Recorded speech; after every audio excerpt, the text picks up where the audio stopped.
Hello students, आज हम exercise 3.3 करने जा रहे हैं। मैं कुछ क्वेश्चंस आपको सोल्व करके बताऊंगा और कुछ क्वेश्चंस के एल्जेब्रिक फॉर्म कन्वर्ट करके बता दूंगा और आपको उसको सोल्व करना होगा। तो मैं पहला क्वेश्चन ले रहा हूँ। फर्स्ट क्वेश्चन का फोर्थ पार्ट क्वेश्चन है 0.2x plus 0.3y equal to 1.3। इस पॉइंट को हमें हटाना होगा, तो इस पॉइंट को हटाएंगे तो नीचे क्या लिखेंगे 10। सो 2x upon 10 plus 3y upon 10 और ये 13 अपॉन कितना आ जाएगा 10। 10 सब कैंसिल आउट होंगे तो क्या लिख सकता हूँ 2x plus 3y equal to 13। This is our first equation. समझ आया। सेकंड इक्वेशन है हमारी 0.4x plus 0.5y equal to 2.3।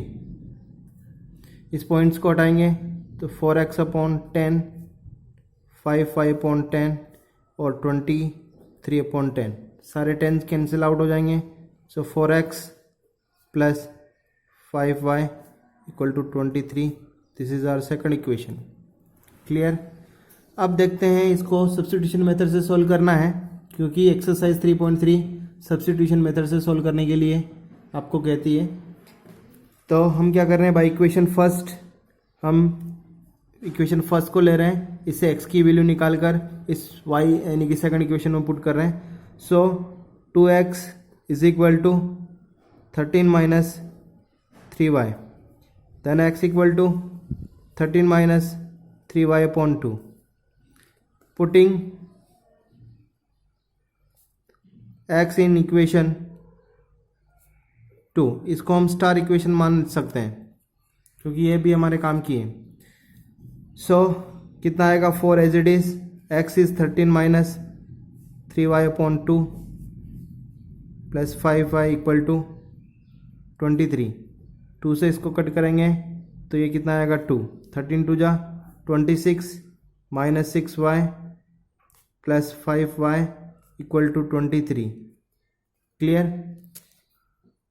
इसके बाद में जो नेक्स्ट स्टेप है हमारी वो क्या आएगी, देखिए -6 और +5 कितना आएगा, y केवल -y आएगा, इसको ट्रांसफर करेंगे।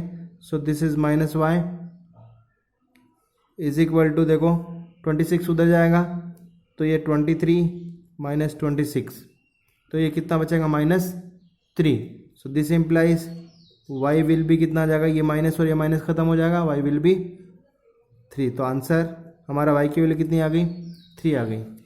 Now we have to put y equal to 3 in equation star. So putting y equal to 3 in equation star, जो हमने स्टार इक्वेशन दी थी उसमें हम क्या कर रहे हैं, y की वैल्यू पुट कर रहे हैं। Then we can get x equal to 13 is as it is, हमने 3 y की जगह 3 पुट किया, 3 इंटू 3 3 3 जा 9 अपॉन कितना आ जाएगा 2। सो 13 माइनस 9 कितना होगा, x equal to 4 divide by 2, x equal to 2। So our answer is x equal to 2 and y equal to 3। मैं नेक्स्ट एक क्वेश्चन और ले रहा हूँ। एक क्वेश्चन है हमारा सेकंड क्वेश्चन। फर्स्ट क्वेश्चन का मैंने केवल एक पार्ट ही सोल्व किया है आपके सामने। यदि आप कोई डाउट आता है तो आप फ़ोन करके मुझसे पूछ सकते हैं और उसका वीडियो बना सकता हूं मैं। क्वेश्चन सेकंड कह रहा है solve 2x plus 3y is equal to 11। This is our first equation and 2x minus 4y is equal to -24। This is our second equation and hence find the value of m for which y is equal to mx plus 3। यानी कि हमें क्या करना है, x की value x और y की value निकालने के बाद हमें m की वैल्यू निकालना है। तो y is equal to mx plus 3 हमें ये थर्ड इक्वेशन गिवन है। तो first of all we have to solve first equation and second equation, then find x and y we have to put in third equation, we can get m. So for that we are finding x value from equation 1. So by equation 1, so we can write 2x is equal to 11 minus 3y. Putting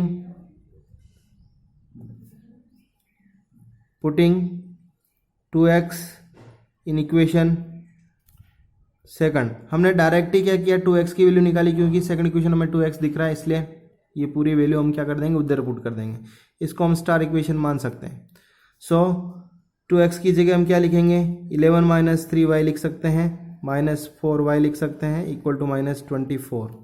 सो इस 11 को transfer करेंगे, इन दोनों को add करेंगे, minus 7y equal to minus 24 minus 11. So minus 7y equal to ये कितना आएगा minus 35. So y equal to 7 5 से 35. y की वैल्यू कितनी आ गई हमारी 5 आ गई. इस y की वैल्यू को हम क्या करेंगे स्टार इक्वेशन में पुट करेंगे. Putting y equal to 5 in equation star. So क्या आएगा 2x इक्वल टू कितना आएगा 11 माइनस कितना होगा 5 3 जा 15. सो 2x इक्वल टू कितना आ जाएगा minus 4. So x will be, this implies x will be कितना आएगा माइनस 2. समझ में आया. तो x की वैल्यू माइनस 2 आ गई है, y की वैल्यू माइनस 5 प्लस 5 आ गई है. अब x की वैल्यू और y की वैल्यू इस थर्ड इक्वेशन में पुट करके we can get m. So putting x and y in third equation. So y की जगह हम क्या लिखेंगे 5 इज इक्वल टू और माइनस 2 m प्लस कितना आया 3. इसको ट्रांसफर करेंगे तो 5 minus 3 equal to minus 2m. So minus 2 is equal to, so plus 2 is equal to 5 minus 3 plus 2 is equal to minus 2m. So m will be minus 1. So answer कितना है m की value कितनी आ गई minus 1. Correct. समझ में आया. Next जो question है वो मैं ले रहा हूँ क्वेश्चन नंबर 3 से. इसका केवल मैं एल्जेब्रिक फॉर्म में कन्वर्ट करूँगा. थर्ड क्वेश्चन का मैं सेकंड पार्ट ले रहा हूँ, उसको रीड आउट कर रहा हूँ, ध्यान से समझिए. क्वेश्चन है the larger of two supplementary angles exceed the smaller by 18 degrees, find them. So देखिए सप्लीमेंट्री एंगल क्या होता है, two angles are said to be supplementary angle if their sum is 180 degree. Clear. So हम क्या कर रहे हैं let larger angle be x degree और smaller angle be y degree. हमने ये दोनों लेट कर लिया. अब according to question x plus y will be 180 degree. क्यों? क्योंकि सप्लीमेंट्री एंगल क्या होता है इन दोनों का सम 180 डिग्री होगा. तो हमने फर्स्ट इक्वेशन निकाल ली. अब सेकंड क्वेश्चन क्या कह रहा है, सेकंड इक्वेशन कैसे बनेगी वो क्या कह रहा है क्वेश्चन, फिर से मैं रीड कर रहा हूँ. The larger of two supplementary angles exceed the smaller by 18 degree. Exceed का मतलब प्लस. क्लियर. लार्जर एंगल जो है ना x है स्मॉलर से 18 डिग्री ज़्यादा, तो स्मॉलर y और 18 डिग्री है. सो हम लिख सकते हैं x minus y equal to 18 degree. This is our second equation. We can solve first equation and second equation by substitution method. We can get answer easily. Clear. तो ये आप कर लेना, इसको कुछ प्रॉब्लम्स आती है तो पूछ लेना मुझसे. नेक्स्ट जो क्वेश्चन है मैं ले रहा हूँ इसी का फोर्थ पार्ट. देखिए बहुत आसान एक्सरसाइज है, मैं रीड आउट कर रहा हूँ फोर्थ वाले क्वेश्चन को. The taxi charges in city consist of fix charge and together with the charge for distance covered. For a distance of 10 kilometre the charge paid is 105 and for a journey of 15 kilometer the charge paid is 155. What are the fixed charge and the charge per kilometer? How much does a person have to pay for traveling a distance of 25 kilometer? यहाँ पर दो question है. First of all we have to find the fix charge and charge per kilometre. So we have to let, जो हमें find करना है उसको हम लेट करते हैं. Let fix charge be x rupees, clear, और charge per kilometre is y rupees, clear. अब देखते हैं एक पर्सन ने 10 किलोमीटर ट्रेवल किया उस टैक्सी से और उसको पे करना पड़ा 105। So fix charge is x plus per kilometre, so 10 into y is equal to 105। This is our first equation. Second equation, 15 kilometre यदि वो ट्रेवल करता है तो उसे कितना पे करना, मतलब उसने कितना पे किया 155। So x plus 15 y equal to 155, ये सेकंड इक्वेशन, क्लियर। अब हमें क्या करना है, हमें फाइंड करना है 25 किलोमीटर यदि वो ट्रेवल करता है तो कितना पे करना पड़ेगा। For that we have to solve first equation and second equation, when then we can get x and y and we have to put the value of x and y in that x plus 25 into y, then we can get the answer for 25 kilometer rupee and 25 kilometer a person has to pay, clear। next एक question मैं और ले रहा हूं, question उसी third question से related है। Question है फिफ्थ देखिए, क्वेश्चन में रीड आउट कर रहा हूं। A fraction becomes 9/11 if 2 is added both the numerator and denominator. If 3 is added to both the numerator and denominator, it becomes 5/6. Find the fraction. Fraction find करना है, जो find करना है उसको हम लेट करेंगे। Let fraction be x upon y. हमने fraction क्या मान लिया, एक्स अपॉन वाई माना। ये हमारा न्यूमरेटर, ये हमारा denominator.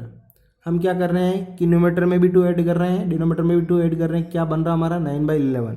So x plus 2 divide by y plus 2, it becomes 9/11। We have to cross multiple, so 11x plus 22 is equal to 9y plus 18।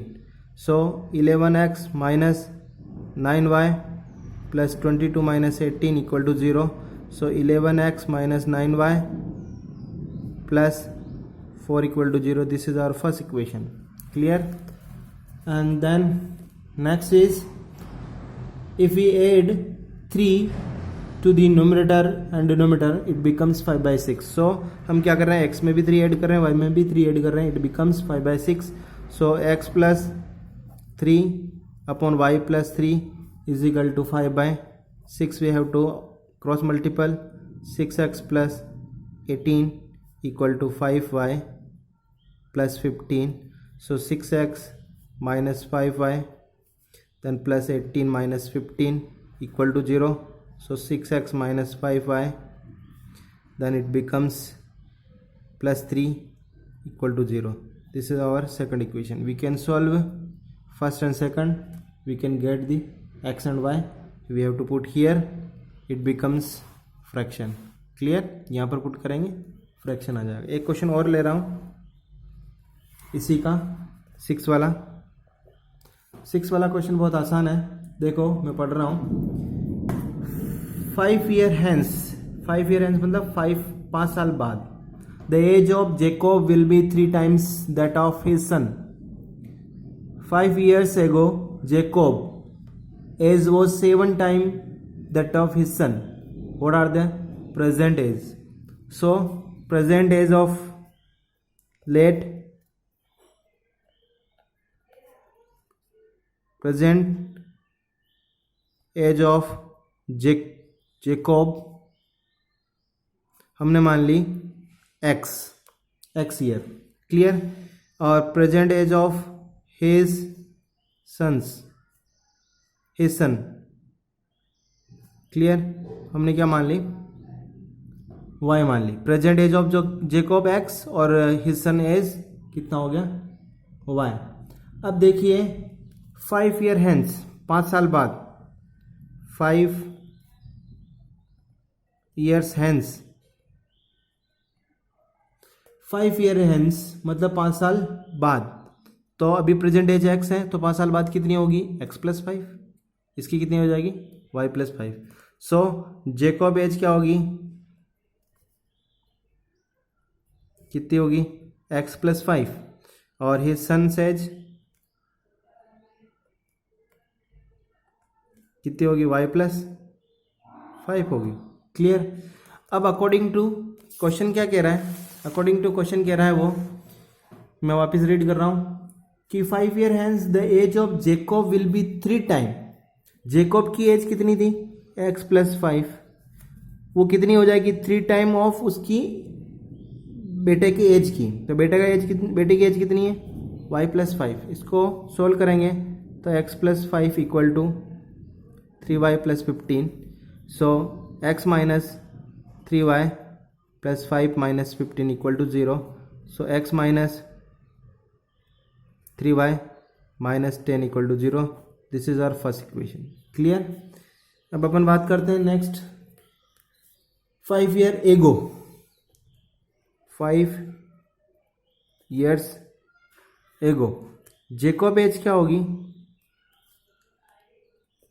देखो प्रेजेंट एज x है तो 5 साल पहले कितनी थी, x - 5 और हिज सन्स एज